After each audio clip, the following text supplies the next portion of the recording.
یہ ہوا۔ اب اس کو 2 ہفتے کے لیے انہوں نے اپنے قید خانے میں ڈال دیا۔ 2 ہفتے کے بعد بادشاہ کو لایا گیا، پورا میدان سجا ہوا ہے، سردار سٹیج پہ بیٹھا ہے، اور جو ان کے مذہبی گرو تھے وہ بھی وہاں موجود ہیں۔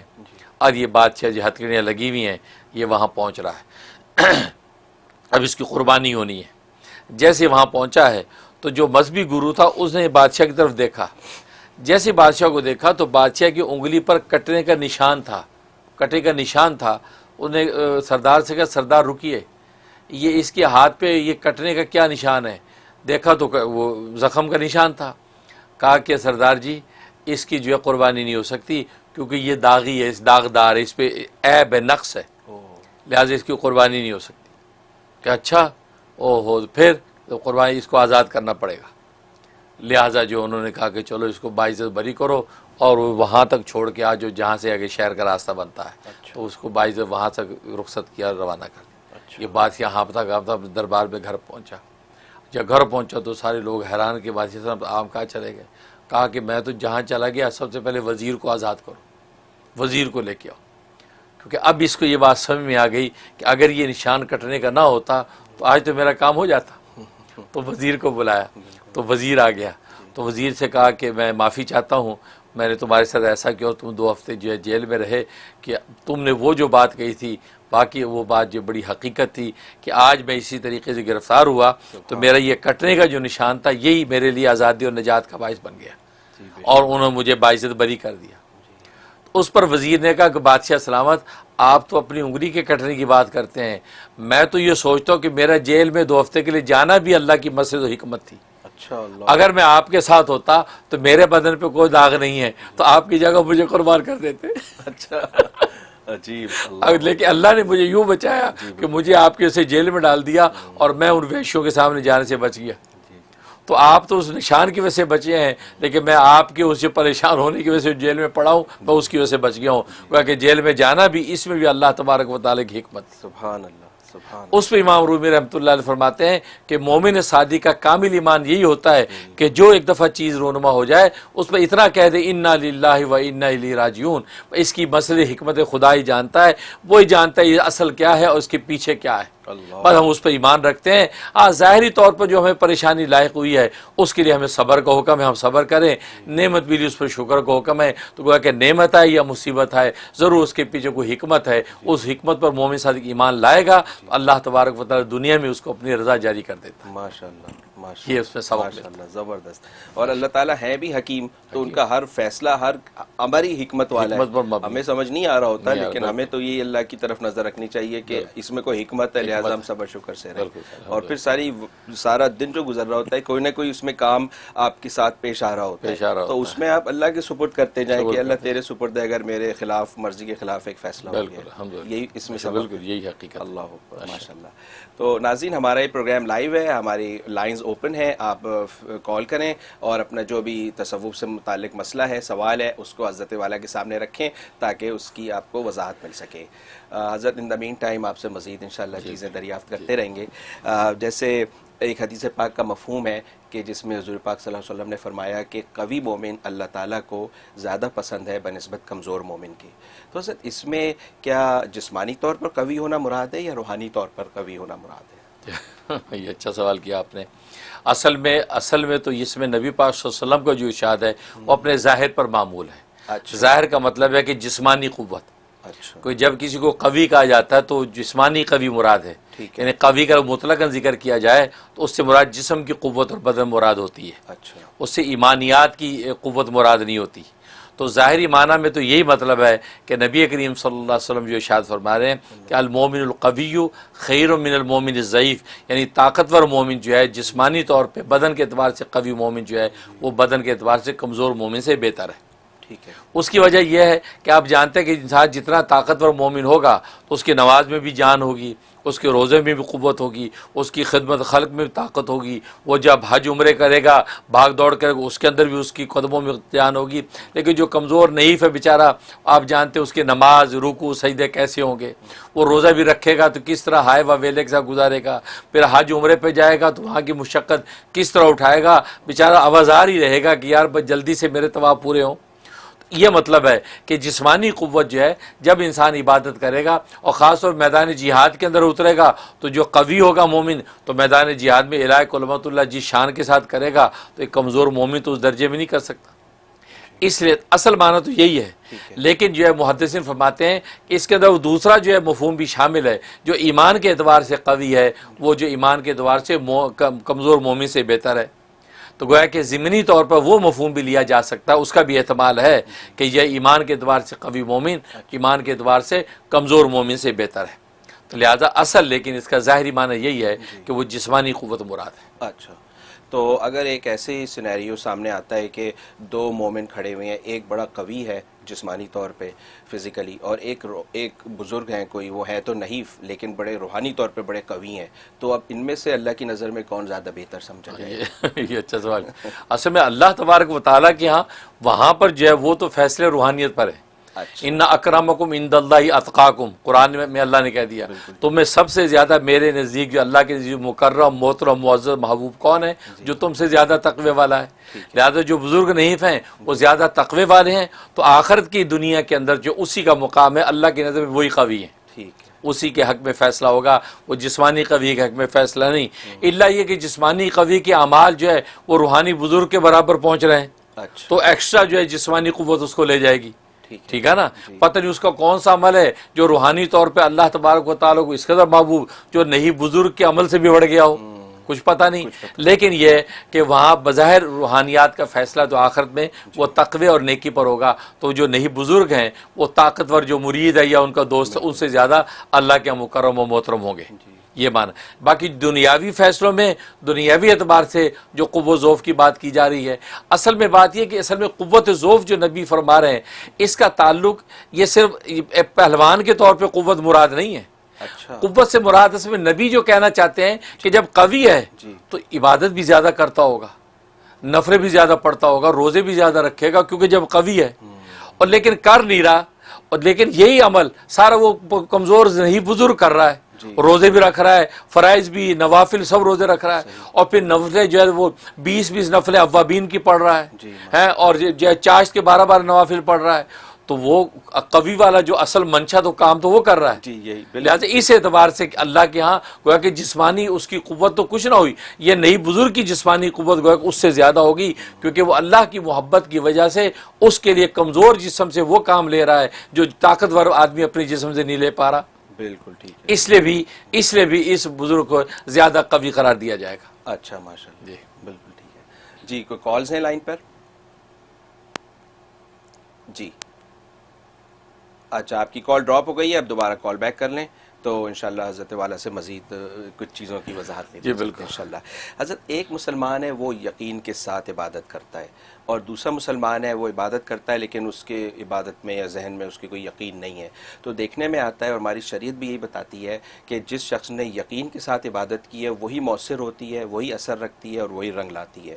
تو حضرت کیا وجہ ہے کہ عبادت تو دونوں نے کی ہے, یقین والے نے بھی بغیر یقین کے بھی, لیکن یقین والا کامیاب ہو جاتا ہے اور فلاح پاتا ہے.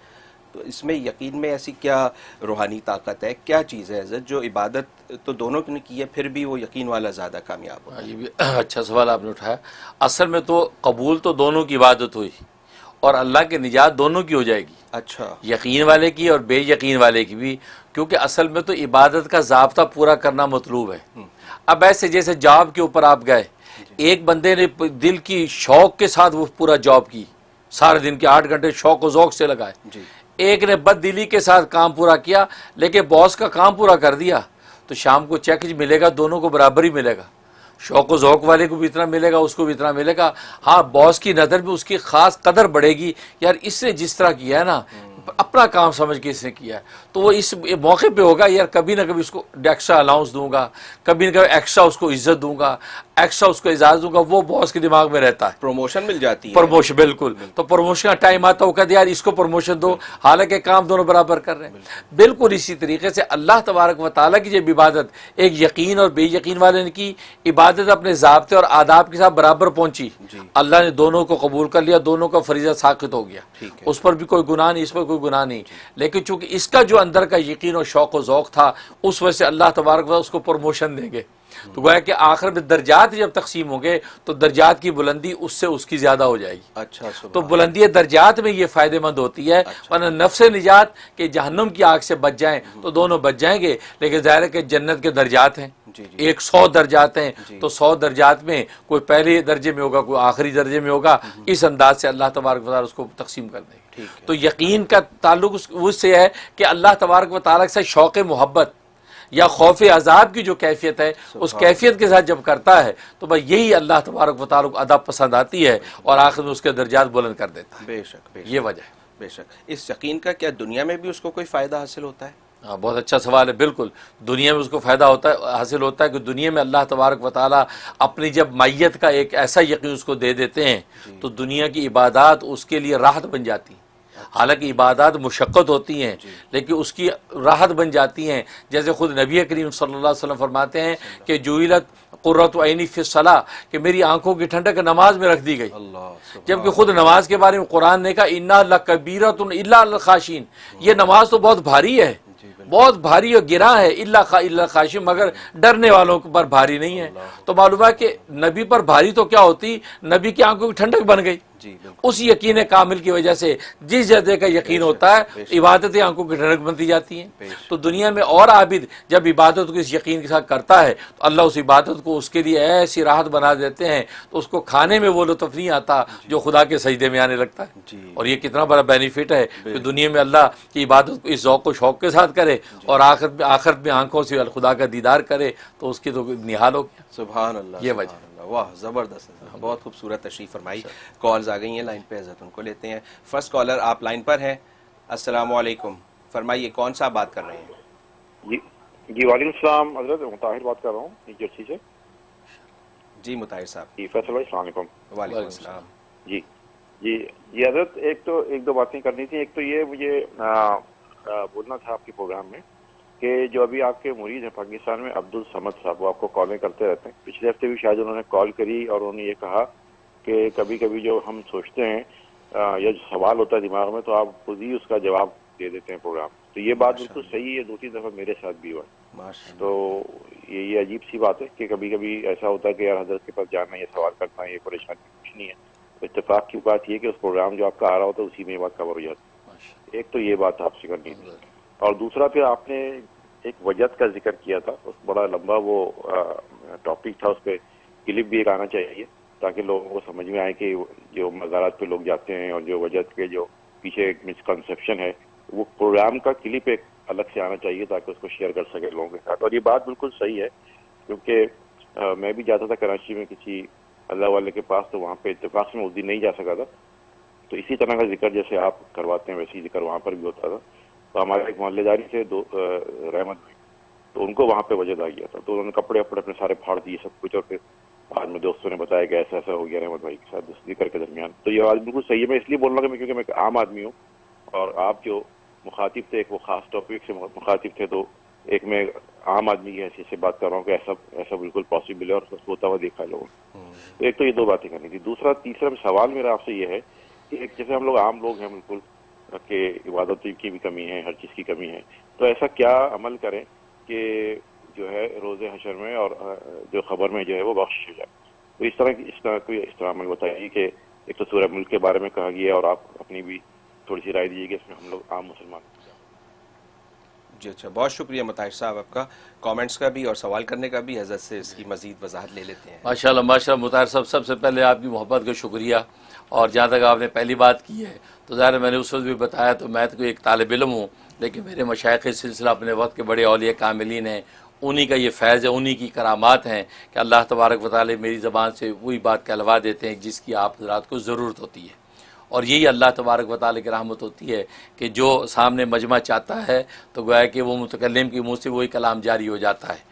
تو یہ اولیاء اللہ کی کرامات میں لکھا جاتا ہے، لیکن میری یہ تو کوئی کرامت کی بات نہیں ہے، بس یہ کہ اتفاق ہے کہ آپ جو چاہتے ہیں وہی اللہ کہلوا دیتے ہیں اور آپ حضرات کا منشا پورا ہو جاتا ہے، اور میں اس کے لیے شرف قبول کی دعا کرتا ہوں. اور باقی دوسرا وجد اور دھمال کے بارے میں، اس بارے میں جو کلپ کی بات آپ نے تجویز کی ہے تو بالکل بہت اچھی تجویز ہے، اور یقیناً اس کے آلریڈی الحمدللہ کلپ اس کا آ چکا ہے. یعنی وہ ایک ہفتے کے اندر ہی الحمدللہ کلپ آ جایا کرتا ہے. تو یہ کلپ آ چکا ہے اور ماشاءاللہ یوٹیوب پہ یہ کلپ موجود ہے. وجد اور دھمال کی شرعی حیثیت کے عنوان سے وہ کلپ موجود ہے. آپ بالکل استفادہ کریں اور اس پیغام کو آگے سے آگے پہنچاتے رہیں، انشاءاللہ کامیابی ہوگی. اور تیسرا جو سوال ہے یہ بڑا دلچسپ ہے اور اس کا جواب بڑا آسان ہے.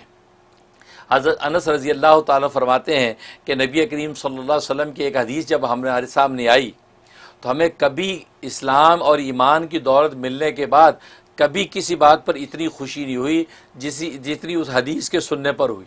سبحان اللہ.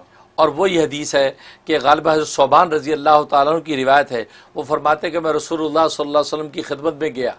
میں اپنے گھر میں بیٹھتا تھا تو بے چین ہو کے جو ہے میں رسول اللہ کو دیکھنے آ جایا کرتا تھا کہ مجھے چین نہیں آتا تھا کہ نبی کس حال میں ہے. تو میں ایک مرتبہ اٹھ کے آیا، نبی پاک صلی اللہ علیہ وسلم کو دیکھا تو آپ صلی اللہ علیہ وسلم نے فرمایا کہ ہاں صوبان بول، کیا مانگتا ہے، کیا بات ہے. میں آپ کو دیکھتا رہا کہ بس یا رسول اللہ آپ صلی اللہ علیہ وسلم کا دیدار کرنا تھا. اب جو میں کہنا چاہتا ہوں مجھے کہنے کی ضرورت نہیں. اصل وہ اپنی بھوک کی شکایت کرنے آئے تھے، لیکن آپ کا چہرہ انور دیکھ کر جو ہے وہ خاموش ہو گئے. جب یہ بات ہوئی اس پر جو ہے حضرت صوبان نے سوال کیا کہ یا رسول اللہ قیامت کب آئے گی، متی الساعہ، قیامت کب آئے گی. اس پر جو ہے نبی پاک صلی اللہ علیہ وسلم فرمایا کہ تم نے قیامت کی تیاری کیا کر رکھی ہے. تو حضرت صوبان رضی اللہ تعالیٰ فرمانے لگے کہ یا رسول اللہ تیاری ویاری تو کچھ نہیں کی، البتہ ہم آپ سے محبت کرتے ہیں، بس آپ سے سچی محبت کرتے ہیں، اس کے علاوہ ہمارے پاس کچھ نہیں ہے. اس پر نبی کریم صلی اللہ علیہ وسلم فرمایا کہ المرء مع من احبہ، المرء مع من احبہ، آدمی اسی کے ساتھ ہوگا جس سے وہ محبت کرتا ہے. یعنی تم مجھ سے محبت کرتے ہو تو آخرت میں انشاءاللہ میرے ساتھ ہی تم ہوگے. گویا کہ آپ نے یہ بشارت دے دی. اب یہ بشارت سنی انہوں نے آگے اپنے اور دوستوں میں صحابہ میں نقل کی. حضرت انس رضی اللہ تعالیٰ فرماتے ہیں کہ ہم جو ہے نبی پاک صلی اللہ علیہ وسلم کی جتنے صحابہ اور شاگرد تھے ہمیں اس حدیث پر اتنی مسرت ہوئی، اتنی خوشی ہوئی کہ ایمان و اسلام کے بعد کبھی کسی بات پر اتنی خوشی نہیں ہوئی. کیوں؟ اس لیے کہ ہمیں یہ بات تو یقین تھا کہ ہم رسول اللہ صلی اللہ علیہ وسلم سے محبت سچی کرتے ہیں. عمل ہمارے جیسے بھی ہوں، ہماری کوتاہیاں غفلت اپنی جگہ ہے، لیکن محبت نبی سے ہم سچی کرتے ہیں. لہذا ایسے حدیث سے ہمیں بشارت مل گئی ہے آخرت میں انشاءاللہ ہم رسول اللہ کے ساتھ ہوں گے. تو گویا کہ یہی سبق آج اہل ایمان کو ہے کہ نبی کے ساتھ سچی محبت کریں، بس نبی کے ساتھ سچا عشق کریں، اس میں کوئی بد دیانتی نہیں. اور پھر نبی پاک صلی اللہ علیہ وسلم کے وارثین جو ہیں، علماء حقانیین ہیں، اولیاء کاملین ہیں، جو نبی کے راستے پر چل کر نبی سے ملا رہے ہیں امت کو، ان کے ساتھ سچی محبت کریں. بس محبت جب سچی آپ کی ہو جائے گی تو المرء مع من احبہ، انشاءاللہ آخرت میں آپ کی نجات ہے. یہ محبت کبھی انسان کو گمراہ نہیں ہونے دیتی. اچھا ماشاء اللہ، زبردست. جی نیکسٹ کالر آپ لائن پر ہے، فرمائیے کون سا آپ بات کر رہے ہیں. جی السلام علیکم. وعلیکم السلام. جی مسعود صدیقی عرض کر رہا ہوں جی، نیو جرسی سے. ماشاء اللہ. تو میرا سوال مفتی صاحب کو، سب سے پہلے آپ سب کو ربیع الاول کی بہت مبارک ہو. خیر اور مبارک. اس کے بعد میں بس سوال یہ ہے کہ میری بیٹی ہے، اس کے لیے ہم کوئی وظیفہ ہو یا کوئی پڑھنے کے لیے ہو بتا دیجیے کہ اس کے لیے کوئی اچھا کوئی اس کا ساتھ مل جائے، اس کا اچھا رشتہ ہو جائے. کیونکہ کہتے ہیں کہ یہ سنت ہے، نسوت نکاح جو ہے وہ آپ سرکار کی سنت ہے اور دین مکمل ہو جاتا ہے. تو اس سلسلے میں ٹھیک ہے مفتی مسعود صاحب صاحب، سے بہت شکریہ کال کرنے کا. مسعود صاحب انشاءاللہ حضرت سے پوچھ لیتے ہیں وظیفہ. ماشاءاللہ ماشاءاللہ. سب سے پہلے آپ کو بھی ربیع الاول کی مبارکباد ہو. اللہ تبارک و تعالی یہ عاشقوں کا مہینہ ہے اور نبی پاک صلی اللہ علیہ وسلم کے ساتھ اظہار عشق کا اللہ تبارک و تعالی خوب موقع دیتے ہیں. ویسے تو عاشقان مصطفیٰ اور عاشقان خدا ہر وقت رسول اللہ صلی اللہ علیہ وسلم پر صلاۃ و سلام پڑھ کے اپنے دلوں کو تسکین دیتے ہیں، اپنے آنکھوں میں نور اور دل میں سرور بھرتے ہیں.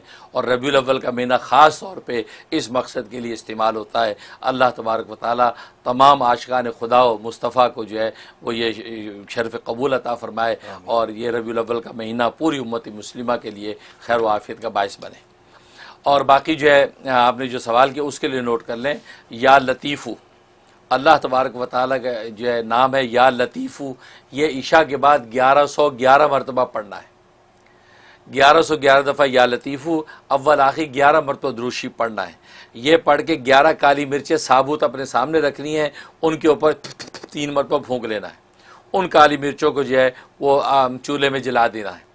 یا کسی کپڑے میں یا کاغذ میں لپیٹ کے وہ برنر کے اوپر رکھ دیں، وہ پٹاخے کے ساتھ ساری جل کے راکھ ہو جائیں گی، راکھ کو کیاری میں پھینک دیں، اور پھر ہاتھ اٹھا کے دعا کر لیں کہ یا اللہ بچی کے لیے بہترین رشتہ عطا فرما، اس کا نصیب روشن فرما۔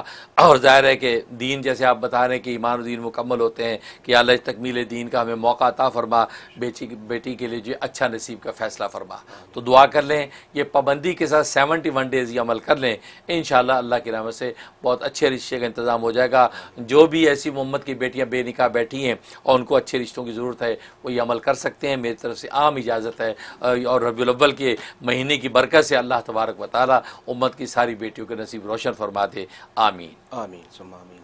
جی نیکسٹ کالر آپ لائن پر ہیں، فرمائیے کون صاحب بات کر رہے ہیں؟ جی السلام علیکم۔ وعلیکم السلام۔ میں طاہرہ شہاب بات کر رہی ہوں۔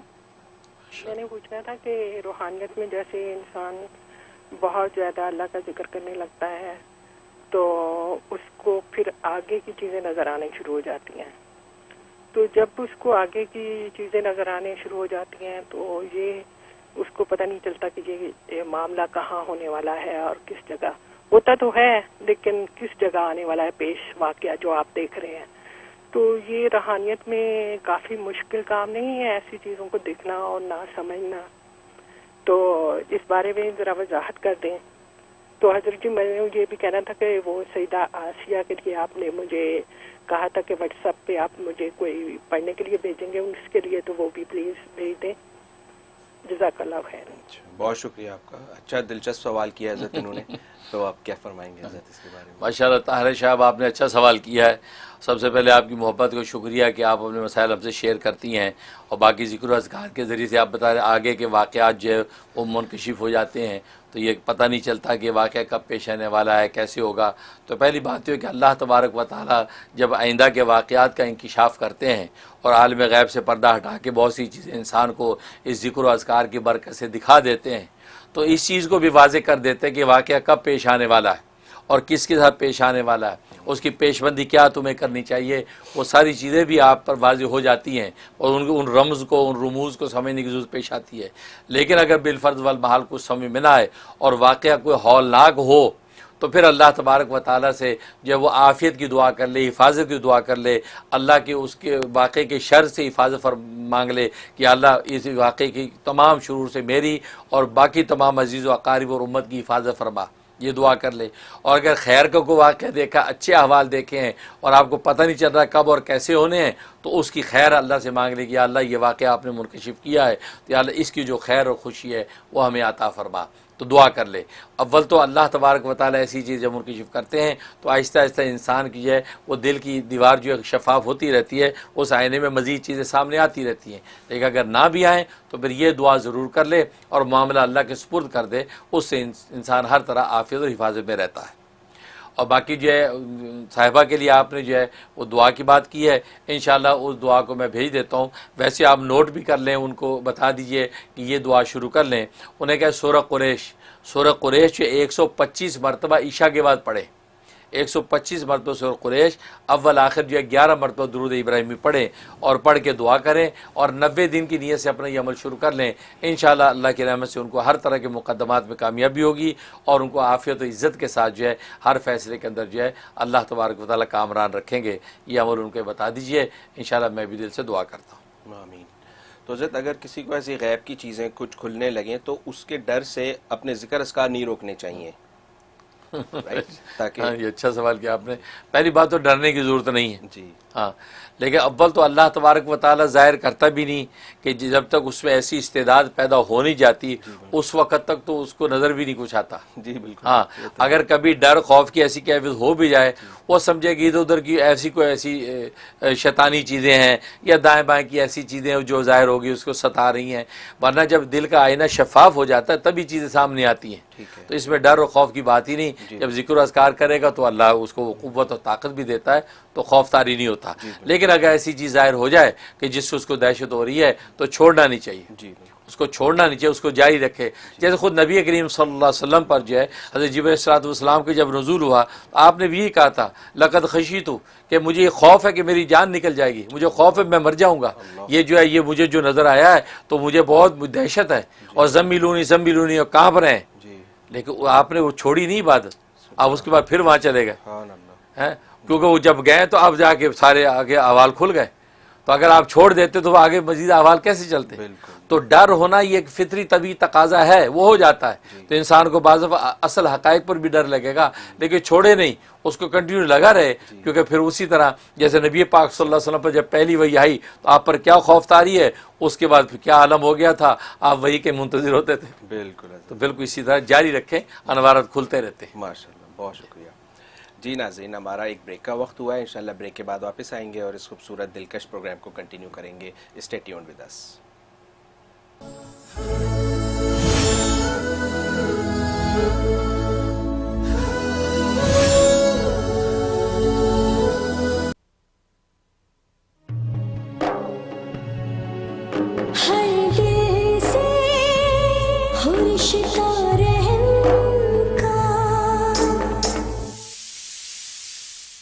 أعوذ بالله من الشيطان الرجيم. بسم الله الرحمن الرحيم. الرحمن علم القرآن خلق الإنسان علمه البيان. Rasulullah sallallahu alayhi wasallam said, whoever reads, memorizes the Quran, and regards its permissible as permissible, and its impermissible as impermissible, Allah subhanahu wa ta'ala will admit him into Jannah, and allow him to intercede for 10 family members who were destined for hell. Rasulullah sallallahu alayhi wasallam said, whosoever recites the Quran and practice upon its commandment, the reciter's parents will be given a crown on the day of Qiyamah. The brightness of that crown will be more intense than the brightness of the sun. Learning and reading the Quran is an extremely important step for every Muslim. Darul Uloom Zakariya, New York, under the supervision of Grand Mufti of America, Mufti Munir Ahmed Akhoon, offers a Tahfidhul Quran program for students to memorize and read the Quran and attain their ijazah. Our teaching method is highly structured with a proper balance of memorization and review of each lesson to ensure what is learned is not lost. Boarding facilities are available for boys. We have very limited seats, so register now at almuniruniversity.org to secure your admission.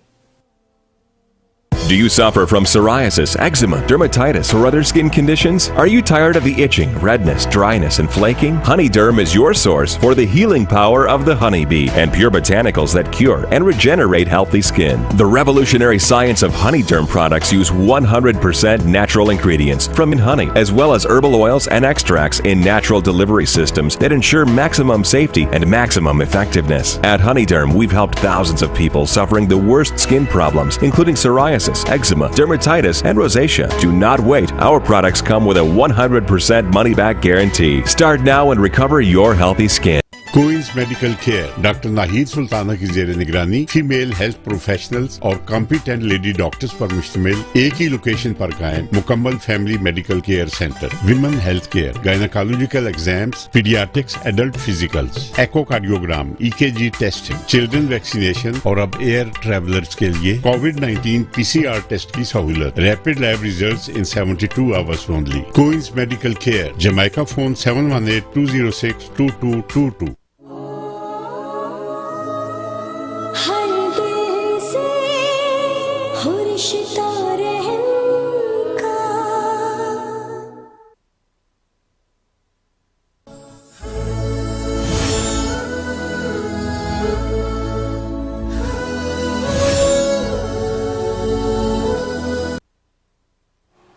Welcome back ناظرین. Programme روح کی باتیں چل رہا ہے اور اس میں ہمارا دوسرا سیگمنٹ شروع ہوا ہے. کچھ کالز ہیں اسٹینڈ بائی میں, پہلے ان کو لیتے ہیں, پھر حضرت والا سے ایک دلچسپ سوال پوچھیں گے. تو نیکسٹ کالر آپ لائن پر ہیں. السلام علیکم. کون کہاں سے بات کر رہے ہیں؟ السلام علیکم حضرت, میں انڈیا سے بول رہا ہوں حضرت, آپ کا مرید. ماشاءاللہ جی فرمائیے. پہلے تو حضرت یہ کہنا ہے کہ اتنے بیانات آپ کے سنتا ہوں ماشاءاللہ سے, اس میں کتنے لوگوں کے خواب میں اللہ کے رسول صلی اللہ علیہ وسلم آ کے آپ کی تعریف کرتے ہیں حضرت. اتنی خوشی ہوتی ہے کہ اتنے بڑے اللہ کا ولی کے میں مرید ہوں, بہت خوش نصیبی ہے میری حضرت. ایک مشورہ بس آپ سے لینا تھا. میرا بیٹا ہے 2.5 سال کا, تو ابھی میں چاہتا ہوں کہ بس وہ اللہ والا بنے بڑا ہوگا. تو حضرت آپ سے مشورہ یہ لینا ہے کہ یہ دنیاوی تعلیم ہے اور پھر دینی تعلیم ہے، تو اس کو کس عمر سے میں دنیا میں بھی ڈالوں دینی میں ڈالوں، کب حافظ قرآن بنواؤں؟ تو اس طریقے سے تھوڑا سا مشورہ مجھے حضرت آپ دے دیجیے اور اپنی دعاؤں میں یاد رکھیے. بہت شکریہ آپ کا کال کرنے کا حضرت سے اس کی ماشاءاللہ ماشاءاللہ. سب سے پہلے آپ کی محبت کا شکریہ. انڈیا سے آپ کال کر رہے ہیں حضرت آپ. اللہ تعالیٰ آپ کو دین دنیا میں خوب برکت عطا فرمائے. اور باقی آپ کی محبت ہے کہ اور ہماری بھی کوشش یہ ہے کہ اشاعت دین، دفاع اسلام اور خدمت خلق کا کام اللہ اخلاص کے ساتھ لیتا رہے اور رسول اللہ صلی اللہ علیہ وسلم کے نظر کرم ہمیں حاصل ہوتی رہے. اور باقی آپ نے جو سوال اور مشورہ بہت اچھا ہے. اس حوالے سے یہ ہے کہ سب سے پہلے میں کہا کرتا ہوں بچے ہوں یا بچیاں ہوں ان کو حافظ قرآن ضرور بنائیں. اور ہمارے ملکوں کے اندر انڈیا پاکستان کے اندر تو اس کا بڑا ماحول ہے کہ بچیاں اور بچے حافظ بنائے جا سکتے ہیں. اور اس کے لیے علماء نے بزرگوں نے 6 سال کی عمر رکھی ہے کہ 6 سال کی عمر کے بعد سے آپ بچے کو داخل کریں. تو 6 سال سے پہلے جتنا تھوڑا بہت ان گھر میں ماں پڑھا سکتی ہے، چھوٹی چھوٹی چیزیں قاعدہ وائدہ پڑھاتی رہے، لیکن باقاعدہ درسگاہ کے اندر 6 سال کی عمر سے داخل کریں. 6 سال کی عمر سے داخل ہوگا اور اس کو جو ہے قرآن کی حفظ میں لگا دیں. بچی ہو یا بچہ ہو اس کو سب سے پہلے حافظ قرآن بنائیں. حافظ قرآن بننے کے بعد اب اس کو اسکول کی تعلیم دلوانی ہے تو اسکول کی تعلیم دلوائیں. اور اگر عالم دین بنانا ہے تو عالم دین کے لیے مدرسے کے اندر داخل کر دیں. اس سے یہ ہوگا کہ وہ عالم دین بن جائے گا. عالم دین بننے کے بعد جو ہے اسکول کی تعلیم بھی کر لیتا ہے. اب تو مدارس کے اندر بھی اسکول کی تعلیم ساتھ ساتھ پرائیویٹ بھی بچے کر لیتے ہیں. لیکن اگر جو ہے آپ سمجھتے ہیں اسکول کی تعلیم پہلے پوری کروانی ہے، ہاں میٹرک تک جو ہے تعلیم مکمل کروا دیں. تعلیم کروانے کے بعد اب اس کو عالم دین کے اندر مدرسے میں داخل کر دیں. اب وہ عالم دین بن جائے اس ترتیب کے ساتھ. لیکن حافظ قرآن ضرور بنائیں. بھلے بچوں کو آپ نے ڈاکٹر بنانا ہے، انجینئر بنانا ہے، کچھ بھی بنانا ہے، لیکن حافظ قرآن ضرور بنائیں کہ چھوٹی عمر میں یہ امریکہ یورپ میں بھی بچے چھوٹی عمروں میں انتہائی ذہین اور ان کے حافظ قوی ہوتے ہیں تو ان کو حافظ قرآن بنائیں. حافظ قرآن بنانے کے بعد آپ جو ہے اسکولنگ کے اندر ڈال دیں. وہ ڈاکٹر بنے، انجینئر بنے، کیونکہ اللہ کا قرآن سینے میں ہوگا انشاءاللہ. یہ سینہ جو ہے کبھی گمراہی کو قبول نہیں کرے گا. یہ قرآن کبھی نہ کبھی اس کو جو ہدایت پہ لے کے رکھے گا. اگر کبھی بھٹک بھی گیا تو یہ قرآن اس کو کبھی نہ کبھی اس کو ہدایت پہ لے آئے گا. اس لیے اس انداز سے آپ چلیں گے اور اس کی ولایت کی دعا کرتے ہیں کہ اللہ اولاد کو ولایت اور معرفت عطا فرمائے. باقی ماں باپ کی دعائیں. اور میں جیسے کہا کرتا ہوں کہ اللہ والے کہتے ہیں کہ اولاد کو اللہ کے سپرد کر کے رکھو. یا اللہ یہ اولاد تیرے سپرد کر دی ہے، اس کے ظاہر باطن کی حفاظت کی ذمہ دار آپ ہیں. باقی ہم جو ہے اپنی ذمہ داریاں پوری کر رہے ہیں، لیکن اصل اس کے ظاہر باطن اس کی جسمانی و ایمانی حفاظت آپ کے سپرد ہے. یہ دعا کرتے رہیں، انشاءاللہ اللہ تبارک و تعالی وہ اولادوں کو اولیاء کاملین میں شامل کر دیں گے. آمین. جی نیکسٹ کالر آپ لائن پر ہیں. السلام علیکم. کون اور کہاں سے؟ السلام علیکم. السلام علیکم. میں ورجینیا سے بول رہی ہوں. مفتی صاحب سے بات کرنی ہے. وہ سن رہے ہیں آپ کی بات. جی فرمائیے. اچھا وہ میں نہیں بتانا، میں اکثر آپ سے پوچھتی رہتی ہوں اپنی بیٹی کے بارے میں. وہ پاکستان میں ہے، اس کو اثر ہے تو وہ اثر چاہتا ہی نہیں، جاننے کا نام ہی نہیں لیتا. اتنی تکلیف میں آج کل ہے. تو میں نے اس نے خواب سنایا تھا کہ میری جوتی گم ہو جاتی ہے. سب کی جوتیاں ہوتی ہیں، میری جوتی نہیں ہوتی، ادھر میری گم ہو جاتی ہے. تو وہ اتنی پریشان ہے، یہ چیزیں کیوں نہیں جاتی. آپ سے اکثر میں پوچھتی رہتی ہوں کہ پڑھنے کے بارے میں آپ بتاتی ہیں کچھ فرق پڑتا ہے، پھر ویسی ہو جاتی ہے. آپ تو اتنا نماز بھی نہیں وہ چیزیں پڑھنے دیتی. اچھا اللہ آسانی کرے آپ کے مسائل میں، اور حضرت سے اس کی پوچھ لیتے ہیں تشریح. ہاں اس حوالے سے جو ہے وہ آپ نوٹ کر لیں. ان کو سورۃ معارج روزانہ پڑھ کے اس کے دونوں کانوں میں دم کریں اور پانی دم کر کے اس کو پلائیں. یہ جو ہے وہ 41 دن 41 ڈیز پابندی کے ساتھ سورۃ معارج کا پانی پلائیں. اور اس کے علاوہ سورۃ ہمزہ ویل لکل ہمزہ 7 دفعہ روزانہ پڑھ کے اس کے اوپر پھونکتے رہیں. یہ دونوں عمل 41 ڈیز پابندی سے کر لیں، انشاءاللہ اللہ کی رحمت سے اس کو شفا ہوگی. اور باقی پاکستان میں ہے تو پاکستان میں کسی دیندار عامل کو وہ دکھائیں اور جو بھی اس کی تشخیص کر کے باقاعدہ اس کا علاج کر دے. جادو ٹونے کی وجہ سے ہے یا سیبی اور جناتی معاملات ہیں تو وہ جو ہے وہ دیندار عامل اس کا اچھا علاج کر دے گا تو انشاءاللہ اس کو شفا ہو جائے گی. میں بھی دل سے دعا کرتا ہوں. جی نیکسٹ کالر آپ لائن پر ہیں. السلام علیکم. کون اور کہاں سے بات کر رہے ہیں؟ وعلیکم السلام. میں شاکرہ مسرور انڈیا سے بول رہی ہوں، حضرت جی کی مرید اور فین. السلام علیکم حضرت جی. وعلیکم السلام. الحمدللہ الحمدللہ. حضرت جی آپ کو جتنے بھی مریض ہیں فین ہیں سب کی دعائیں آپ کو لگ جائیں. میری تو کوئی الفاظ نہیں آپ کی تعریف میں, لیکن بس اتنا ہی کر سکتے ہیں ساری کی دعائیں آپ کے لگ جائیں. مجھے یہ کہنا تھا حضرت جی کہ آپ روحی کی بات میں ایک بار بتایا تھا کہ ایک جمعہ کا خطبہ دینا تھا. بہت سارے اولا جتنے بھی آپ کے شیخ اور جتنے بھی علماء اکرام تھے سب کے بیچ میں آپ کو خطبہ یاد نہیں تھا, تو آپ کے شیخ کا وہ روحانی توجہات آپ کو نصیب ہوئی. اور بھی ایک بارش کے مسئلے میں آپ بیتی میں آپ نے کہا تھا تو آپ کو ان کی دعا لگ گئی تھی. بس مجھے وہ دعا چاہیے, وہ دعا لگ جائے, ایسا دعا کہہ دیجیے یا کر دیجیے کہ مجھے بنا حساب کتاب کے جنت مل جائے. ایک یہ تھی بات جی. اور دوسری بات یہ کہ میں آج گھر کو بیچنے جا رہی ہوں, ایک ڈیل ہو رہی ہے 24 لاکھ میں قریب. آپ سے میں نے وظیفہ کہا تھا تو آپ نے کہا تھا صبح میں پڑھنے کے لیے فجر اور فجر میں سنت اور فجر کے درمیان تو میں پڑھ رہی تھی. تو آج 24 لاکھ کا میں نے بتایا ہے تو وہ آج ڈیل ہوگی, تو اس میں دعا کر دیجیے اس میں کامیابی ملے. اور ایک یہ کہ میں ایک خواب تو بولنا نہیں چاہیے تھا, ابھی میں نے کہا تھا کہ تو خواب نہیں بولوں گی, لیکن مجھے یاد آ گیا تو بول دے رہی ہوں کہ ایک تتلی میں نے دیکھا تھا دیوار میں بیٹھی 2 یا 3, بس اتنا. اچھا, بہت شکریہ انڈیا سے کال کرنے کا. حضرت والا سے اس کا جواب لے لیتے ہیں. ماشاءاللہ ماشاءاللہ. شاکر مسرور آپ انڈیا سے کال کر رہی ہیں, آپ کی اظہار محبت کا انداز بہت بھلا لگا. اللہ آپ کو خوب برکت عطا فرمائے. اور آپ نے یہ دعا کی کہ جتنے مریدین اور فین محبت والے میرے لیے جو دعائیں کرتے ہیں ساری کی ساری دعائیں میرے حق میں قبول ہوں. بڑی پیاری اور اچھی دعا آپ نے دی ہے. ہاں میں بھی ان سب کے لیے جو دعا کرتا ہوں اللہ ان کے حق میں بھی ان دعاؤں کو قبول فرمائے. اور ظاہر کہ حدیث میں آتا ہے کہ جب کوئی مسلمان بھائی بہن دوسرے کے لیے دعا کرتا ہے تو ملائکہ یہ کہتے ہیں کہ یا اللہ اس کو پہلے دے دے. لہٰذا جو میرے لیے دعا کرتے ہیں تو انشاءاللہ ملائکہ ان کے لیے پہلے آمین کہتے ہیں کہ اللہ تبارک و تعالیٰ ان کو نواز دے, ان کو برکت عطا فرما دے. تو لہٰذا آپ کی جو دعا ہے وہ میرے حق میں قبول ہو, خوب برکتیں ملے, اور آپ کو بھی اللہ تبارک و تعالیٰ ظاہری باطنی دولتوں سے مالا مال فرمائے. اور باقی جو ہے آپ نے یہ دعا کی کہ یہ ایسی دعا کر دیں کہ جیسے میرے مشائخ نے میری دعا توجہ کی ہے, اور آپ نے کہا بغیر حساب کتاب کے جنت میں داخل ہو جائیں, تو یقیناً انشاءاللہ مومن صادق جو ہے بغیر حساب کتاب کی جنت میں داخل ہوگا. اور رسول اللہ صلی اللہ علیہ وسلم کو امتی ہے, اور ادنا امتی جو ہے نبی پاک صلی اللہ علیہ وسلم کی شفاعت کی برکت سے ضرور جو ہے بغیر حساب کتاب کے داخل ہوگا.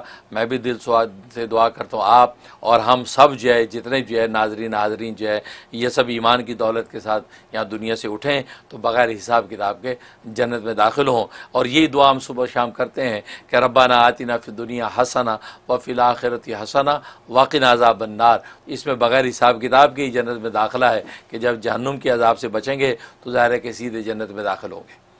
اور باقی یہ کہ آپ کے مکان کی ڈیل ہو رہی ہے 24-25 لاکھ کی, بالکل دل سے دعا کرتا ہوں اللہ تبارک و تعالیٰ اس ڈیل میں آپ کو بھرپور کامیابی عطا فرمائے, کسی قسم کا کوئی نقصان نہ ہو, بلکہ یہ ڈیل آپ کے حق میں نافع ہو. آپ کی جو بھی نیک مقاصد ہیں اللہ ان میں آپ کو بھرپور کامیابی دے. اور باقی تیسرا جو خواب دیکھا ہے آپ نے چھپکلیاں دیکھی, اس کا مطلب کوئی چغل خوار قسم کی خواتین ہیں, دشمن ہیں جو آپ سے حسد و بغض کرتی ہیں, اگرچہ آپ کو نقصان نہیں پہنچا پا رہی ہیں لیکن آپ کے دائیں بائیں ہیں, آپ کو واچ کر رہی ہیں, دیکھ رہی ہیں, لیکن آپ الحمدللہ محفوظ ہیں. اس لیے سورہ کوثر روزانہ 7 دفعہ پڑھ کے اپنے اوپر دم کر لیا کریں, ایسے معلوم نامعلوم دشمنوں کا تصور کر کے انشاءاللہ آپ کی حفاظت رہے گی. میں بھی دل سے دعا کرتا ہوں. اچھا ماشاءاللہ. جی نیکسٹ کالر آپ لائن پر ہیں. السلام علیکم, فرمائیے کون سا آپ بات کر رہے ہیں؟ السلام, انڈیا سے مجنو بول رہا ہوں.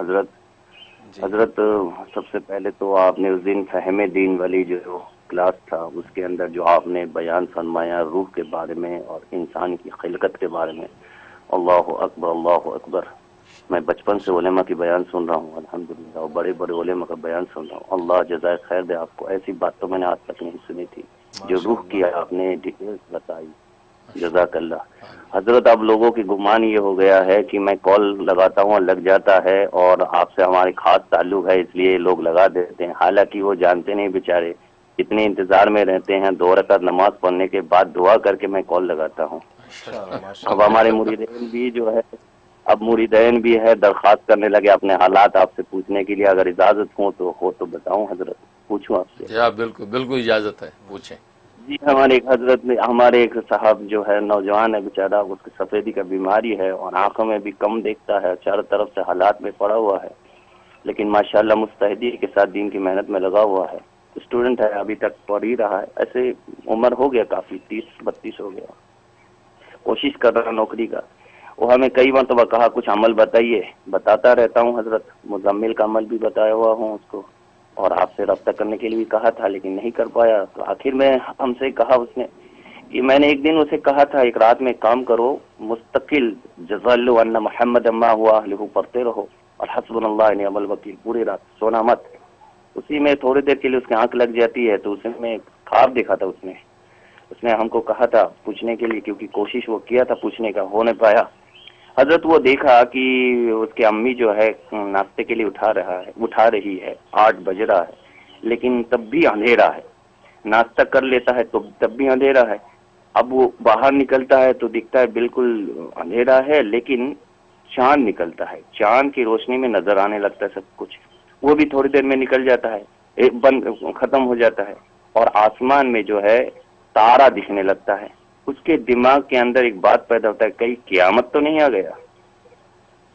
اب اتنی میں اس کے جو ہے نیند کھل جاتی ہے حضرت. تو اس کے ذرا سا بتائیے, اس کے بڑا اصرار تھا. جزاکم اللہ خیرن کثیر. اللہ ان کو شفا عطا کرے, اور بہت شکریہ آپ کا کال کرنے کا. ماشاءاللہ جی, آپ جو انڈیا سے کال کر رہے ہیں تو آپ کا لقب جو مجنو بن گیا ہے. اللہ کے رسول کا آپ کو بھی ہم سب کو اللہ تبارک و تعالیٰ مجنو بنائے. یہ جنون عشق جو ہے یہ تو راحت ہی راحت ہے, یہ تو آنکھوں کی ٹھنڈک اور دل کا سرور, آنکھوں کو نور ہے. ایسا جنون عشق اگر مل جائے تو زہ قسمت زہ نصیب ہے. اللہ تبارک و تعالیٰ آپ کو برکت عطا فرمائے. باقی آپ نے جو بات کہی کہ لوگ سمجھتے ہیں کہ آپ کی کال باقاعدہ مل جاتی ہے, کوئی ملی بھگت ہے کہ آپ کی کال مل جاتی ہے, لیکن بات وہی ہے کہ کہا کہ مجمع میں ہنسنے والوں کے, رات کے رونے والوں کو کوئی دیکھتا نہیں ہے. دن کا ہنسنا تو دیکھتے سب ہیں, لیکن رات کو رونا کسی نے نہیں دیکھا. مطلب آپ اس کے لیے اس کال ملانے کے لیے کتنا مجاہدہ کرتے ہیں, کتنا اللہ سے مانگتے ہیں, اس کے بعد آپ جو کال کرنے بیٹھتے ہیں. جیسے آپ نے خود بتایا کہ 2 رکعت پڑھتے ہیں اور صلاۃ و سلام پڑھتا ہوں, دعائیں کرتا ہوں, اس کے بعد کال ملاتا ہوں, تو اللہ تبارک و تعالیٰ کال ملا دیتے ہیں.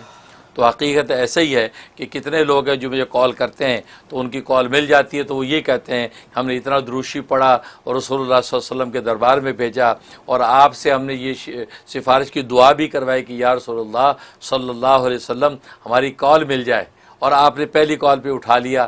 تو یہ سارے یہ تو غیب کے نظام چل رہے ہیں, یہ تو اللہ تبارک و تعالیٰ کی حکمت مشیت ہیں. الحمدللہ یہاں روحانی پروگراموں میں, خاص و دینی اسلامی پروگراموں میں ایسی کوئی ملی بھگت خدا نہ خواستہ نہیں ہوتی, ایسی کوئی بددیانتی نہیں ہے کہ ہم جو ایسے لوگوں کو من مرضی کے لوگوں کو کالیں ملواتے رہیں اور دوسروں کو نہ ملوائیں. آپ عام حالات میں بھی کال کرتے ہیں, کبھی مل پاتی کبھی نہیں. تو مطلب کہنا کہ یہ ہے کہ یہ سب اللہ کی مشیت کے تابع ہے, اور بدگمانی انسان کے جو ہے دین و ایمان کو خراب کرتی ہے. تو لوگوں کو ایسا سوچنا نہیں چاہیے. اور باقی یہ ہے کہ آپ نے یہ کہا کہ بھی دوسرے احباب بھی اب آپ سے جو ہے کے ذریعے سے پوچھنا چاہتے ہیں. ہاں, بعض لوگوں کی مجھ سے بات ہوئی کہ جو نے آپ کے حوالے سے مجھ سے بات کی کہ ہم ان کے مرید ہیں اور آپ سے یہ مشورہ چاہتے ہیں. الحمدللہ جو مجھ سے ہو سکا میں نے ان کو مشورہ دیا.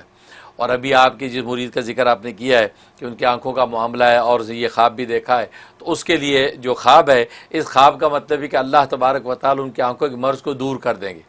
ان کو آنکھوں کی روشنی میں اضافہ ہو جائے گا, اور جو بھی مرض اس کی آنکھ کو لگا ہوا ہے وہ مرض ان کا دور ہو جائے گا.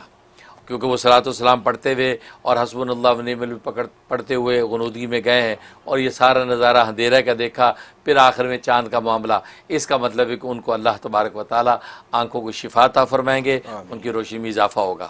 اس لیے ان کو یہ بتا دیں کہ وہ جو ہے سورۃ النبا جو ہے یہ روزانہ 3 مرتبہ جو ہے زور کے بعد پڑھیں.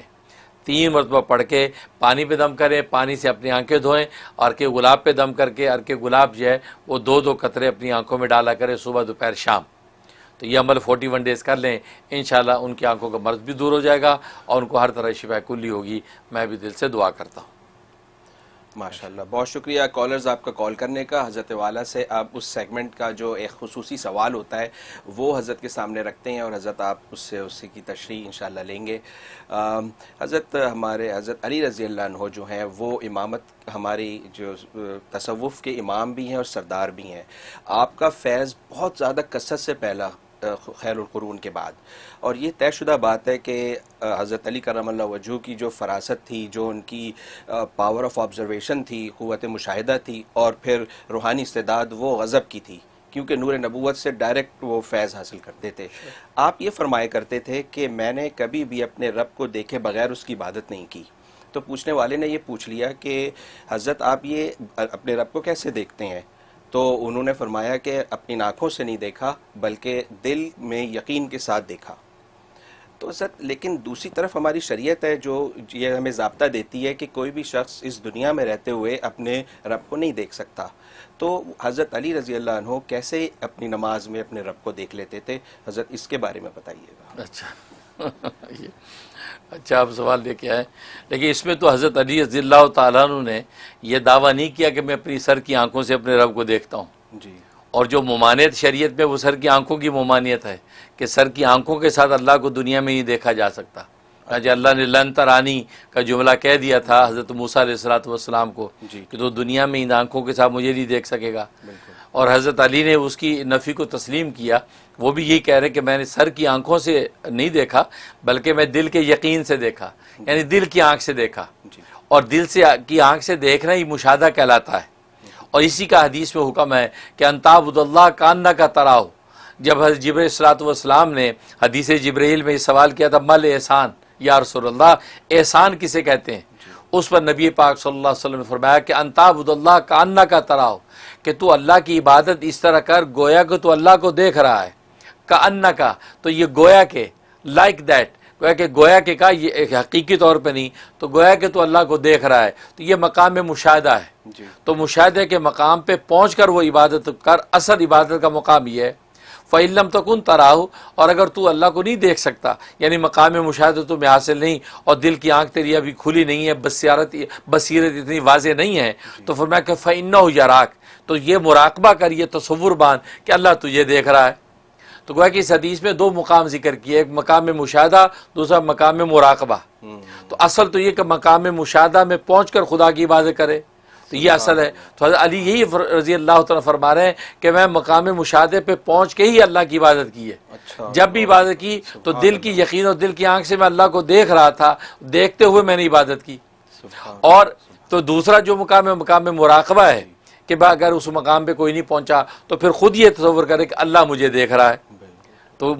تو یہ دو مقام ہیں. تو اللہ کے نبی نے جو پہلا مقام مشاہدہ ذکر کیا تو حضرت علی اس مقام کا اقرار کر رہے ہیں. اور مقام مشاہدہ جو ہے دنیا میں حاصل ہو سکتا ہے، وہ جیسے کوئی حدیث میں فرما دیا، لہٰذا یہ وہ نہ دیکھنے یا دیکھنے کے تصور کے خلاف نہیں. ٹھیک ہے. وہ جو ممانعت ہے وہ آنکھ سے دیکھنے کی، سر کی آنکھ. اور سر کی آنکھ کے ساتھ جو ہے جیسے حضرت موسیٰ علیہ السلام بھی دنیا میں ہی دیکھ سکے، اور آخرت کے اندر ہی اللہ تبارک و تعالیٰ وہ استعداد پیدا فرما دیں گے. اور جیسے خود رسول اللہ صلی اللہ علیہ وسلم مقام آخر میں جب پہنچے معراج میں، تو معراج کا سفر آپ نے کیا، اسراء معراج کے سفر میں وہاں مقام احدیت میں پہنچ کر وہاں آپ نے سر کی آنکھوں سے دیکھا. یہ اہل سنت والجماعت کا برحق عقیدہ ہے کہ اس میں بھی کنٹروورسی پیدا ہوتی ہے، یعنی دل سے دیکھا کہ آنکھ سے دیکھا، لیکن صحیح راج مذہب یہی ہے کہ آپ نے سر کی آنکھ سے دیکھا. اور جنہوں نے دل کی آنکھ سے کہا تو انہوں نے سر کی آنکھ کی نفی نہیں کی، کیونکہ اصل میں تو شان یہ ہو گئی تھی کہ پورا جسم ہی وہ آنکھ بن گیا تھا. کیونکہ جب مخلوق پوری خالق کے سامنے کھڑی ہو گئی تو پوری مخلوق ہی خالق کو دیکھ رہی تھی. یہ ہاتھ کا رواں جسم کا رواں خدا کو دیکھ رہا تھا، کیونکہ جس جسم و جان کو خدا مالک نے بنایا ہو اور وہ آج وہ مخلوق اس خالق کے سامنے آ گئی ہو، تو خالق مخلوق کے روئے کا جی نہیں چاہے گا میں اپنے خالق کو دیکھوں. ہاتھ پیر کی انگلیاں وہ ہونٹ نہیں چاہیں گے، کان اور ہاتھ پیر نہیں چاہیں گے کہ میں اپنے خالق کو دیکھوں. تو رسول اللہ صلی اللہ علیہ وسلم جب اللہ کے سامنے گئے مقام احادیت میں، اور جو ہے وہ نور کے چند پردے آپ کے سامنے، اس آپ نے جب دیکھا تو آپ کا پورا وجود ہی سراپا نگاہ بن گیا، سراپا آنکھ بن گیا، پوری آنکھ بن کے پورا جسم دیکھ رہا ہے. سبحان اللہ. تو جن حضرات نے کہا کہ نہیں دل کی آنکھ سے دیکھا، انہوں نے سر کی آنکھ کی نفی نہیں کی. جنہوں نے کہا کہ سر کی آنکھ سے دیکھا، انہوں نے دل کی آنکھ کی نفی نہیں کی. ٹھیک ہے نا. تو اس لہٰذا نبی کے پورا سراپا ہی جو ہے کہ سراپا بصر اور بصیر بن کے اللہ کو دیکھ رہا تھا. تو چونکہ وہ مقام آخر میں آپ چلے گئے تھے اس لیے آپ نے دیدار کیا، لیکن دنیا کے اندر رہتے ہوئے آپ نے سر کی آنکھ سے دیکھنے کا دعویٰ کبھی نہیں فرمایا، کیونکہ اللہ نے کہہ دیا کہ دنیا میں مجھے دیکھا جا سکتا آخر میں. تو حضرت علی بھی جو فرما رہے ہیں وہ یہی فرما رہے ہیں کہ میں نے یقینی کی آنکھ سے دیکھا، یہ دل کی آنکھ سے دیکھا ہے. تو دل کی آنکھ سے دیکھ کر جو ہے میں نے یہ فیصلہ کیا ہے. جیسے دنیا کے اندر انسان دل کی آنکھ کا کیا مطلب یوں سمجھ سکتے ہیں کہ اگر ایک شخص ہے ایک شخص ہے اس کا باپ زندہ ہے, اس کے ماں باپ زندہ ہیں, اپنے مقام پر ہے, پاکستان انڈیا میں ہے, تو یہاں پر وہ سر کی آنکھوں سے دیکھ رہا, لیکن دل کے یقین کے ساتھ دیکھ رہا ان کو, دیکھ رہا نا اس کو, اس کا ابا گھر میں چلتا پھرتا بھی نظر آ رہا ہے, ابا سے میل ملاقات بھی نظر آ رہی ہے, اماں کے ساتھ میل ملاقات نظر آ رہی ہے, اماں کے لاڈ پیار بھی نظر آ رہے ہیں. تو اگر کوئی کہ آپ سر کی آنکھ سے دیکھ رہے ہیں, کہ نہیں یار سر کی آنکھ سے دیکھا, میں دل کی آنکھ سے دیکھ رہا ہوں, میری اماں یوں مجھے لاڈ کر رہی ہو, میرے ابا یوں پھر رہے ہوں گے, تو گویا کہ وہ دل کی آنکھ سے وہ دوسرے ملک میں باپ کو دیکھ رہا ہے, اور اس دل کے یقین کی وجہ سے یہاں سے بیٹھ کے وہ چیک کاٹ کے بھیجتا ہے ابا کو, تحفے بنا بنا کے بھیجتا ہے, کہ یار کس کو بھیج رہے ہو, تو نے ابا کو تو دیکھا بھی نہیں ہے, ابا نظر کہاں تمہیں آ رہا ہے, تم تحفے بھیج رہے ہو, نہیں یہ کیا بات کرو, میرے ابا یقینی طور پہ وہاں پاکستان میں بیٹھے ہیں, میری بوڑھی ماں میں بیٹھی ہے جس کے ہاتھوں کے پراٹھے روٹیاں کھا کے میں امریکہ میں آیا ہوں, جس کے لاڈ پیار نے مجھے آج اس مقام پہ پہنچایا, وہ اماں مجھے نظر آ رہی ہے دل کی آنکھ سے, میں اس کے لیے تحفہ بھیج رہا ہوں. تو دیکھو دل کی آنکھ سے جیسے دنیا میں انسان کتنے رشتوں کو خود دیکھ رہا ہے, بھائی یہ رشتہ قائم ہو جاتا ہے مومن صادق کا اللہ کے ساتھ, تو اللہ کو بھی اسی دل کی آنکھ سے وہ دیکھنے لگتا ہے, تو خدا کی رحمت اور رحمانیت اس کو دل کی آنکھ سے نظر آتی ہے. جب نظر آتی ہے اب سجدہ دیتے ہوئے اور اب عبادت کے تحفے اس کو بھیجتے ہوئے مزہ آتا ہے. ماشاءاللہ, یہ ہے وہ حقیقت. بالکل بالکل. تو حضرت اگر ہم حضرت علی رضی اللہ عنہ کو فالو کریں, کیونکہ وہ ہمارے امام ہیں, ہمیں تو انہی سے سیکھنا ہے سارا تصوف, تو پہلا اسٹیپ ہم جو ہے مشاہدے تک پہنچنے سے پہلے مراقبے کا وہ پریکٹس کریں, پھر ہی مشاہدے کا اسٹیپ بھی حاصل ہو جائے گا. بالکل اصل یہی ہے کہ اسٹیپ بائی اسٹیپ چلنا ہے, تو آپ پہلے مراقبہ, آپ جب عبادت کر یہ سوچے کہ اللہ مجھے دیکھ رہا ہے. بالکل. اب مقام مراقبہ جب انسان نے شروع کیا تو انسان کے اندر جب اللہ کی میت کا تصور جب پختہ ہو گیا, تو پھر آگے بڑھ کے جب میت کا پختہ ہو گیا تو اب اس کے مشاہدے کے مقام پر بھی پہنچ جائیں. بالکل. کیونکہ جب انسان کسی کو دیکھنا چاہتا ہے سب سے پہلے تو یہ تصور باندھنا پڑے گا کہ میرے ساتھ ہے. جب یہی تصور نہیں بندہ کہ میرے ساتھ ہے تو دیکھے گا کیسے. تو لہٰذا پھر مراقبے کا مقام پہلے کا پختہ کرے گا تو میت محسوس کرے گا اللہ کی, اللہ میرے پاس ہے. اس کے بعد اب مشاہدہ پھر دیکھنے کی باری آئے گی تو اللہ دل کی آنکھ کھول دے گا. سبحان اللہ, زبردست, بہت ہی عمدہ, بہت اعلیٰ, جزاک اللہ خیر. ناظرین آپ نے سنا کتنی خوبصورت باتیں حضرت والا نے ہمیں سمجھائی ہیں تاکہ اللہ ہمارے سامنے ہو جائے اور ہم اللہ کے قریب ہو جائیں. تو اب یہاں پہ بریک کا وقت ہوا ہے, انشاءاللہ بریک کے بعد واپس آئیں گے اور اپنا تیسرا سیگمنٹ شروع کریں گے. اسٹے ٹیون ود اس.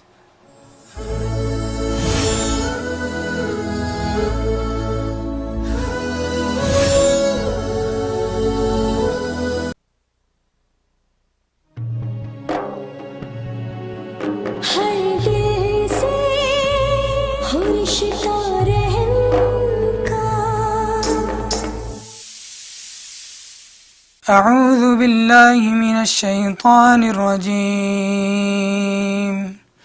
بسم الله الرحمن الرحيم. الرحمن علم القرآن خلق الإنسان علمه البيان. Rasulullah sallallahu alayhi wasallam said, whoever reads, memorizes the Quran and regards its permissible as permissible and its impermissible as impermissible, Allah subhanahu wa ta'ala will admit him into Jannah and allow him to intercede for 10 family members who were destined for hell. Rasulullah sallallahu alayhi wasallam said, whosoever recites the Quran and practice upon his commandment, the reciter's parents will be given a crown on the day of Qiyamah. The brightness of that crown will be more intense than the brightness of the sun. Learning and reading the Quran is an extremely important step for every Muslim.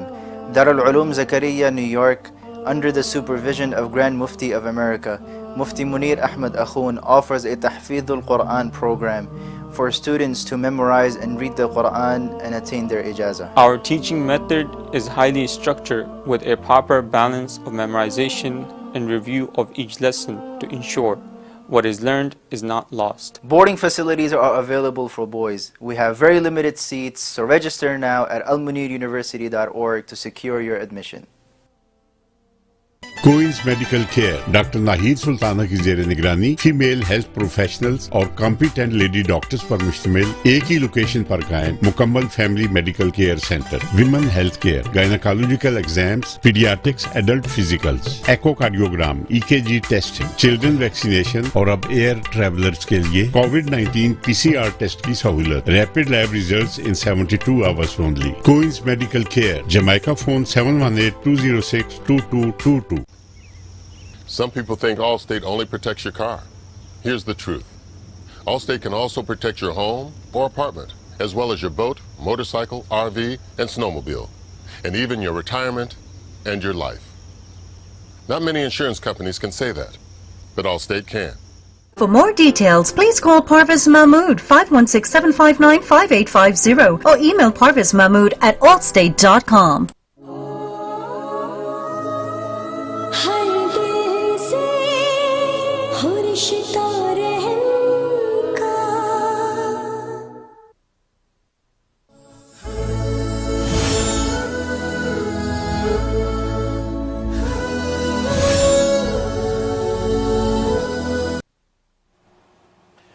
Welcome back ناظرین، ہمارا روح کی باتوں کا programme تیسرا segment اس کا ہم شروع کرتے ہیں۔ کچھ اور کالز ہیں جن کو لے لیتے ہیں انشاءاللہ، پھر حضرت والا سے آپ بیتی میں سے ایک دلچسپ واقعہ سنیں گے۔ تو نیکسٹ کالر آپ لائن پر ہیں، فرمائیے کون اور کہاں سے بات کر رہے ہیں؟ السلام علیکم مفتی صاحب اور آپ کی ٹیم کو بھی سلام۔ میں جبران ٹورنٹو سے بات کر رہا ہوں۔ وعلیکم السلام۔ اور میرا سوال ہے، میں نے خواب دیکھا تھا، اس کے بارے میں نے پوچھنا تھا۔ فرمائیے۔ جی خواب یہ ہے کہ ایک صاحب ہیں جو مکہ سعودی عرب میں ہوتے ہیں، ان کے ساتھ مجھے کچھ کام کرنا تھا، کچھ کاروبار کا سلسلہ تھا، تو میں نے اللہ سے دعا کی تھی کہ اللہ تعالیٰ میرے لیے کیا بہتری آپ مجھے بتائیں، میری اس میں رہنمائی کریں۔ تو اس سلسلے میں پھر اللہ تعالیٰ نے مجھے ایسے خواب دکھایا انہی کے ساتھ کہ میں ان کے ساتھ بیٹھا ہوا ہوں اور میری جو مدر ہے امی جان وہ کھانا لے کر آتی ہے، تو ہم کھانا کھانے کے لیے بیٹھتے ہیں۔ تو جیسے کھانا شروع کرنے والے ہوتے ہیں تو میری جو امی ہیں وہ ان کے ہاتھ میں جوس وغیرہ ہوتا ہے، تو میرے پاؤں پہ بھی پھینک دیتی ہیں اور ان کے پاؤں میں بھی پھینک دیتی ہیں۔ تو مجھے اس سلسلے میں پوچھنا تھا کہ اس خواب کی کیا تعبیر ہو سکتی ہے؟ جی بہت شکریہ جبران صاحب کال کرنے کا۔ حضرت سے اس کی تعبیر پوچھیں۔ جوس پھینک دیتی ہیں؟ جوس پھینک دیتی ہیں، ان کے سامنے سے بھی اور بیٹے کے سامنے سے بھی۔ ماشاءاللہ ماشاءاللہ، سب سے پہلے آپ کی محبت کا شکریہ، آپ پروگرام میں ہمارے ساتھ اپنے مسائل شیئر کرتے ہیں، اللہ تعالیٰ آپ کو برکت عطا فرمائے۔ اور جہاں تک جی آپ نے جو خواب پوچھا ہے اور استخارہ کیا ہے، اس کا مطلب یہ ہے کہ کاروبار ان کے ساتھ آپ کریں گے تو اس میں مالی منافع تو ہوگا، مالی نفع ہوگا، کاروبار کرنا بھی صحیح ہوگا، لیکن اس سے کوئی فائدہ نہیں پہنچے گا، اس مال سے آپ کو کوئی فائدہ نہیں پہنچے گا۔ یعنی ترقی ہوگی، کاروبار بھی چلے گا جیسے آپ مشرک کام کرنا چاہتے ہیں، لیکن اس سے آپ کو کوئی فائدہ نہیں ہوگا، وہ مال گویا کہ آپ کے لیے زیادہ نافع نہیں ہوگا۔ اب یہ دیکھ لیں، اب کرنا چاہتے ہیں تو کر لیں، لیکن یہ کہ کاروبار بھی آپ کا چلے گا، جو منافع بھی آئے گا، لیکن آپ کو وہ اس مال سے کوئی فائدہ پہنچے گا نہیں، بلکہ یوں سمجھے وقت ہی ضائع ہوگا۔ لہٰذا اس لیے دوبارہ کنسیڈر کریں اور اچھی طرح غور و فکر کر لیں، تو یا 2-3 دفعہ اور استخارہ کر لیں تاکہ مزید احوال کھل جائیں، کیونکہ ابھی تک کے خواب کے اندر یہی ہے کہ اینڈ رزلٹ کے اندر آپ کے لیے کوئی نفع اور فائدہ ہونے والا نہیں ہے۔ جی نیکسٹ کالر آپ لائن پر ہیں۔ السلام علیکم، کون صاحب بات کر رہے ہیں؟ جی السلام علیکم۔ وعلیکم السلام، فرمائیے۔ مفتی صاحب میں آپ کی مرید ٹیکساس سے بات کر رہی ہوں۔ میں نے آپ کے مسائل میں خواب کا پوچھا تھا کہ امی خواب میں آئی تھیں، وہ انتقال ہو گیا اور وہ درزی کے پاس جا رہے ہیں، اور میری سسٹر بھی ہیں بڑی والی اور ان کی بیٹی ہے، اور میں امی سے کہتی ہوں کہ یہ جوڑا نہیں پہننا ہے جو میں سیتی ہر سال ان کے لیے، آپ کے لیے میں نے نیا درزی کے پاس ہے وہ پہنیے گا۔ پھر میری بھانجی مجھ سے کہتی ہے یہ امی اپنی امی سے کہ مجھے پیسے دو، تو میرے ہاتھ میں کچھ سکے ہوتے ہیں اس کے امریکن، تو میں اس کو دیتی تو کہتی ہے خالہ یہ تو بہت چمکیلے، لیکن یہ ٹیکنیشین خرابی کی باعث آپ کا میں آنسر نہیں سن سکی تھی۔ اور پرسوں میں نے عمران خان کو صدر خواب میں دیکھا، وزیر اعظم کو، اور وہ ان سے ملنے جاتی ہوں، لیکن وہ بہت میں دیکھتی ہوں کہ یہ تو بہت سادہ سے رہ رہے ہیں، اور ایک بچے کو لے کے وہ پھر نکل گئے، میں ان کے ساتھ بس دیکھتی رہ گئی. تو پلیز آپ مجھے یہ بتا دیں. جی بہت شکریہ کال کرنے کا. حضرت سے اس کی تفصیل. ماشاء اللہ ماشاء اللہ. سب سے پہلے آپ کی محبت کو شکریہ. باقی آپ کا جو پہلا خواب ہے اس کا مطلب ہے کہ آپ کی کوئی بھی پریشانی ہے اللہ تبارک و تعالی اس کو دور کر دیں گے اور آپ کے لیے خیر کا فیصلہ ہو جائے گا. اور دوسرا خواب بھی اچھا ہے, آپ کی عزت مرتبے میں اضافہ ہوگا. حاکم وقت کو اس طرح دیکھنا ملنا تو یہ بھی آپ کی جو عزت مرتبے میں اضافے کی علامت ہے. انشاءاللہ اس میں بھی آپ جو اللہ کا شکر کریں, 2 رکعت نماز شکرانہ ادا کر لیں اور پاکستان کے حاکم وقت عمران خان کے لیے خیر و عافیت اور کامیابی کی دعا بھی کر لیں. انشاءاللہ آپ کو بھلائی ملے گی. ماشاءاللہ. جی نیکسٹ کالر آپ لائن پر ہیں. السلام علیکم, بتائیے کون صاحب بات کر رہے ہیں؟ وعلیکم السلام. جی میں حافظ سہیل ہیوسٹن سے بول رہا ہوں. حضرت کیسے ہیں؟ ماشاءاللہ ماشاءاللہ الحمدللہ. جی ماشاءاللہ. حضرت آپ کا آج کا جو خطبہ تھا ماشاءاللہ اتنا زبردست خطبہ تھا کہ آپ نے بس ویسے ہی بڑا مزہ آیا.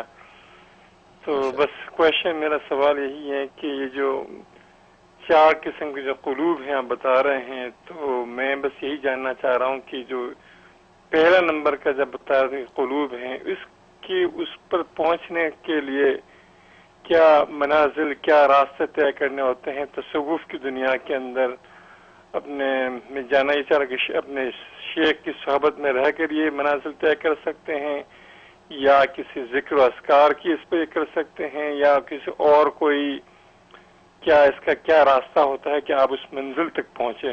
بس اللہ تعالیٰ ہمیں آپ کے ذریعے سے کسی طرح اس میں ماشاءاللہ. حافظ صاحب بہت شکریہ کال کرنے کا. حضرت سے اس کی تفصیل. ماشاءاللہ ماشاءاللہ. حافظ سہیل صاحب ہیوسٹن سے آپ کال کر رہے ہیں. ماشاءاللہ آپ کی محبت کو قبول و منظور فرمائے, اور آج کے جمعے کے خطبے کو آپ نے اپریشیٹ کیا اور آپ کو پسند آئے وہ مضامین.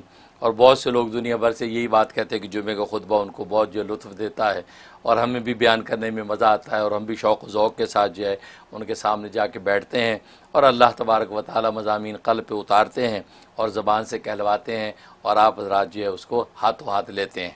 اور آج کے خطبے میں بھی میں نے 4 قسم کے قلوب ذکر کیے.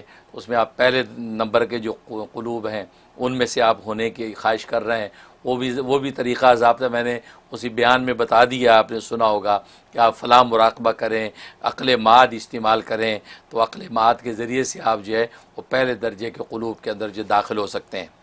باقی وہ تصوف کی دنیا میں یقیناً جو ہے وہ ایک پیر و مرشد کی صحبت اور تزکیے کے مجاہدے اور محنت اور ذکر و اذکار, یہ ساری چیزیں جو ہے اسی کے لیے یقین و معاون ہوتی ہے. سب سے بڑی چیز تو یہ صحبت مرشد ہے. مرشد کی صحبت میں رہ کے انسان جو ہے چلہ کشی کرتا ہے, یا جتنا بھی وقت ہو سکتا ہے اس کے ساتھ وقت دیتا ہے. پھر یہ لا الہ کے ضربے لگتی ہیں, مختلف مراقبات ہوتے ہیں جس سے قلب کا تزکیہ ہوتا ہے, اور اللہ تبارک و تعالیٰ کی طرف دھیان بڑھتا ہے. کہ جیسے ابھی میں نے بتایا تھا کہ مقام مشاہدہ اور مقام مراقبہ کی مشق انسان شروع کر دے اپنی عبادات میں, اپنے اذکار و احوال میں, پھر آہستہ آہستہ مقام مشاہدہ کی طرف بڑھتا چلا جائے گا. اور جب مقام مشاہدہ پہ پہنچے گا تو بھی ظاہر ہے کہ اس کا دل جو ہے وہ پہلے نمبر والے قلوب میں شامل ہو جائے گا, کیونکہ مقام مشاہدہ کے بعد جو ہے اس محبوب کے بعد اب کوئی اور محبوب نظر نہیں آئے گا, اللہ ہی اس کا وہ نہ نظر آنے والا محبوب بن جائے گا. تو دنیا کی ساری محبتیں اس کے سامنے فنا ہو جائیں گی. تو یہ وہ طریقہ ہے, اس طریقے سے انسان آگے بڑھتا رہے گا تو انشاءاللہ ترقی ہوگی. میں بھی دل سے دعا کرتا ہوں. آمین ثم آمین. حضرت اب پروگرام میں وہ وقت ہوا ہے کہ ہم آپ کے خوبصورت ماضی کے جھروکوں میں سے کوئی ایسا واقعہ سننا چاہتے ہیں کہ جس سے کچھ سبق آموز ہمیں باتیں سیکھنے کو ملے. تو حضرت آپ سے درخواست ہے کہ آپ آج کیا ایسا کوئی اپنا بیتی میں سے واقعہ بتائیں گے. ماشاءاللہ ماشاءاللہ. آپ بیتی کے حوالے سے جیسے پہلے بھی میں نے عرض کیا کہ اس سے مقصود تو ایک اصلاح ہے, اس سے مقصود کو سبق لینا مقصود ہوتا ہے. اپنے واقعات شیئر کرنا انسان کی واقعاتی زندگی کیا کچھ بھی نہیں ہے, بلکہ جو ہے وہ لوگوں کے سامنے کی زندگی جو ہے وہ پھر بھی کسی قابل ہوتی ہے, انسان کچھ بن سنور کے آ جاتا ہے, لیکن واقعاتی زندگی وہ تو حقیقت سے خالی ہے. وہ اللہ ہی نے اس تاریخ کے پردے ڈال رکھے ہیں, لیکن مقصود ہی ہوتا ہے کہ اس واقعاتی زندگی کے اندر جو ہے کوئی ایسے اسباق ہیں کہ جس سے انسان روحانیت کی ترقیوں کی طرح آگے بڑھ سکے, اولیاء کاملین کی قدر اور جو ہے وہ اپنے مرشد حق کی صحبت کی قدر کر سکے. اس لیے ہم ان واقعات کو شیئر کرتے ہیں. وہ یہ کہ میرے والد صاحب رحمۃ اللہ علیہ جو وہ مفتی اعظم بہاول نگر اور محدث اثر حضرت شیخ الحدیث مولانا مفتی نیاز محمد خوتنی جو رحمۃ اللہ علیہ بہاول نگری, مجھے ان سے بڑا تعلق تھا, بلکہ میں یوں سمجھے اپنے ماں باپ کا عاشق تھا. مجھے عشق کے درجے میں اپنے ماں باپ سے محبت کی اور ان کی خدمت بھی جو ہے عشق کے درجے میں ان کی خدمت کی. یعنی اپنے باپ کے پاؤں بھی دباتا تھا تو دباتا بھی تھا تو چومتا بھی تھا, ہاتھ دباتا تھا چومتا بھی تھا, سر دباتا کبھی بوسہ بھی لیتا تھا. تو گویا کہ ماں باپ کا عاشق تھا میں, اور میں سمجھتا ہوں کہ میں اپنے ماں باپ کی خدمت اور عشق جو ہے یہ عشق کے درجے میں جو محبت ہے یہ اسی کا صلہ ہے کہ اللہ تبارک و تعالی آج مجھ سے دین کا کام لے رہے ہیں. اپنی ماں کے ساتھ بھی یہی میرا رابطہ تھا کہ صبح شام جب موقع ملا اپنی ماں کے ہاتھ چومنے, ان کا ماتھا چومنا. حالانکہ گھر میں ہی رہتا تھا. وہ کہتی کیا ہوا تو گھر میں رہتا کیوں؟ میں کہ نہیں اماں, حدیث میں آتا تھا, حدیث میں جو آتا ہے نا کہ ماں باپ کو محبت کی نگاہ سے دیکھو تو مقبول حج عمرے کا ثواب ملتا ہے. تو وہ اصل میں یہ ایسے دیکھنا نہیں ہے جیسے صبح شام ہم دیکھ رہے ہیں, وہ ایک واقعی خاص نظر ہے, اس خاص نظر کے ساتھ دیکھنا مراد ہے. اور اس خاص نظر کے ساتھ میں نے بہت دیکھا اپنے ماں باپ, اور اس خاص نظر کا ایک عجیب لطف ہے, وہ لطف میں نے بہت اٹھایا, میں اس پر دعویٰ کر سکتا ہوں. اچھا, اب ویسے تو لوگ ماں باپ کے ساتھ رہتے ہی ہوں گے, کہتے ہیں ہم صبح شام اماں کو دیکھتے ہیں ابا کو دیکھتے ہیں, وہ دیکھنا مراد نہیں ہے. جس پر اتنا بڑا اجر ملے کہ مقبول حج عمرے کا ثواب ملے تو یار وہ دیکھنا بھی کوئی خاص دیکھنا ہوگا نا. تو وہ دیکھنا مجھے نصیب رہا, میں نے اپنے ماں باپ کے ایسا وقت گزارا. اس کی برکت یہ کہ میں جب اپنی تعلیمی میدان میں آیا تو تعلیم کے میدان میں جب آیا تو میں اپنے والد صاحب کے وسیلے سے اللہ سے دعا کرتا تھا, یا اللہ میرے والد صاحب کے صدقے طفیل سے مجھے جو ہے اپنے ہر امتحان میں اول نمبر رکھنا. میں یہ دعا کرتا تھا.